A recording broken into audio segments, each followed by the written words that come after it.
Welcome to Bluegrass Garage for a little update video. And the thumbnail, you kind of saw the latest car to come in. Let's talk about a few things. Full speed.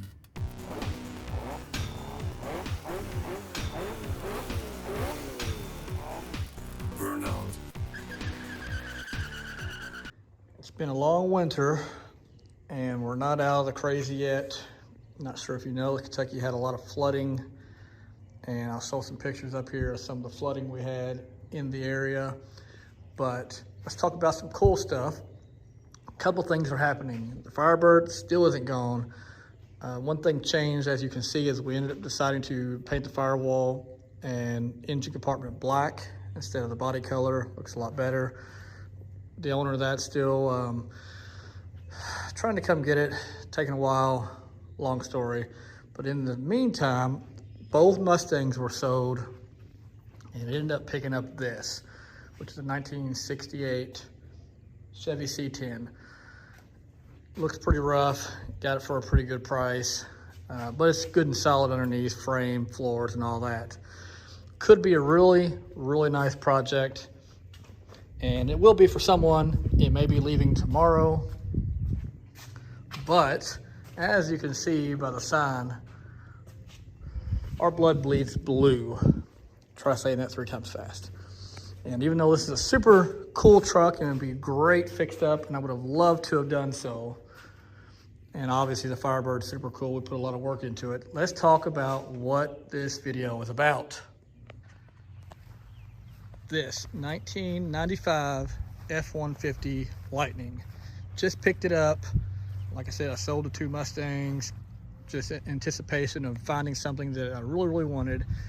And when this popped up, I couldn't help it, had to go buy it. But it's not like it's perfect. As you can see, let's look up close here. It's been sitting for a while. It's gonna need a good, clean job. And you know, eventually it'll need paint. It's got 150,000 miles on it. As you can see, some rust over the wheel wells, but it's a true, real 95 Lightning. Now let's talk about what makes the F-150 Lightning a Lightning as opposed to just any other F-150. Again, it's all here, but as you can see, it's dirty. So in a upcoming video, we're going to actually clean the crap out of this thing, probably take the seats out, take the carpet out, shampoo, wash, try to get them as clean as possible, see if they can be salvaged. Probably this year we're going to do nothing but a little tune-up, some safety stuff, you know, brakes, fluids, and just drive it for the rest of the year, and maybe this winter we'll tear it down. But let's talk about what makes a Lightning as opposed to just an F-150. Now, I don't have my spec sheet in front of me and all the numbers. I'm not a Dodge guy, so I can't spout off, you know, codes and trim codes and all these specs off the top of my head, but I can tell you what I remember. So the first generation was from 93 to 95. And I think it was around 10 or 14,000 total for the first generation. Now this is a 95 model, and they made 2,200 total, something like that. Again, I don't have the numbers in front of me, but of white, there's only 780 white ones, I believe. So about a third, pretty much. And of course, white's my favorite color for them. Which is why I picked this one out. So the guy I got it from had a black one also, and a 95, and the black looked good too, just black isn't my favorite color of car. But what makes it a Lightning is, for one, it has a 5.8 liter 351, and it basically has the intake and heads off of the Cobra Mustang, I believe, pretty much. And so a little bit more power. It has a different transmission, automatic. So, and 410 gears, if I recall. Suspension has been lowered, you know, compared to a regular F-150. I think the frame is a beefier frame. I think it's the one they may have used in either F-250 or something. It's just a little bit beefier frame. Lightning experts, feel free to correct me. But that's pretty much what makes it a Lightning. All of them started out as XLTs. They actually leave the badges on there. This is all factory. So they leave the badges on there. So you can verify when it's a Lightning by the VIN number or by checking, you know, the visual things. You can get the tube bumper. It was an option. This one didn't have it. I kind of like the tube bumper, but I like that one too. It's fine. They are body color, you know, painted front and rear. As you can see, kind of a sport truck look to them. And then, of course, they're all short beds.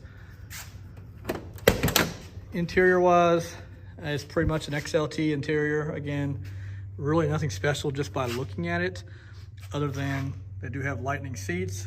This is factory. And actually the seats aren't super dirty. It's just that carpet is horrible. So, you know, not bad. It needs headliner, of course. It needs a good once over, but this is a Lightning. So why did I choose this as opposed to just building the C10? Well, again, the C10 could be super cool. I'm a Ford guy.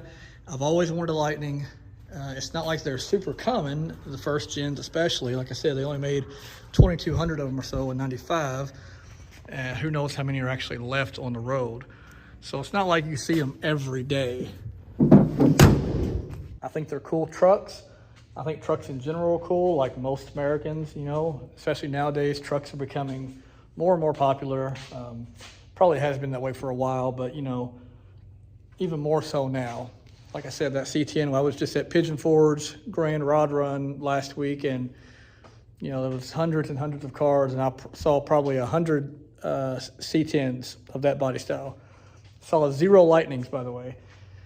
So trucks are a big deal, and I've always liked trucks, and I've always wanted a Lightning. So here we go. Got like, now, what are my plans for this truck? Like I said earlier, this year, I just probably want to just drive it, even the way it looks right now, after I clean it up a little bit, just because I want to enjoy it this summer a little bit.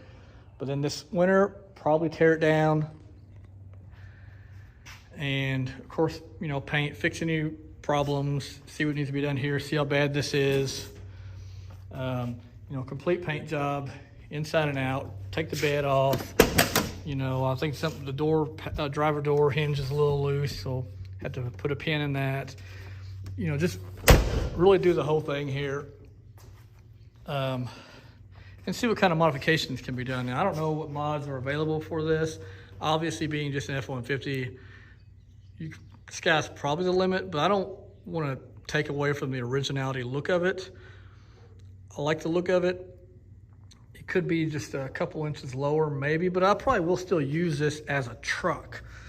So tell me what you think. Bed's pretty good shape, but you know, obviously it would need paint as well. Should you leave the bed white, or should you rhino liner it so you can actually use it, or just put it in a drop-in bed liner, or just do nothing? I mean, I don't know. Still undecided. I've only had the truck for less than a month. But one thing I do like is these factory wheels. To each their own. Some people don't like them. I just think they're cool because they're original wheels. Maybe clean them up a little bit. But again, I want to retain most of the original look of the car or the truck. Maybe hop it up a little bit, but I want it to look like it looks right now. So this is my Lightning. Very excited about it. Let me know your thoughts on it. If you have any information about Lightnings that I don't know, or anything cool, or you have one, you want to share a picture of it, please do. Thanks for watching, and we will see you all next time.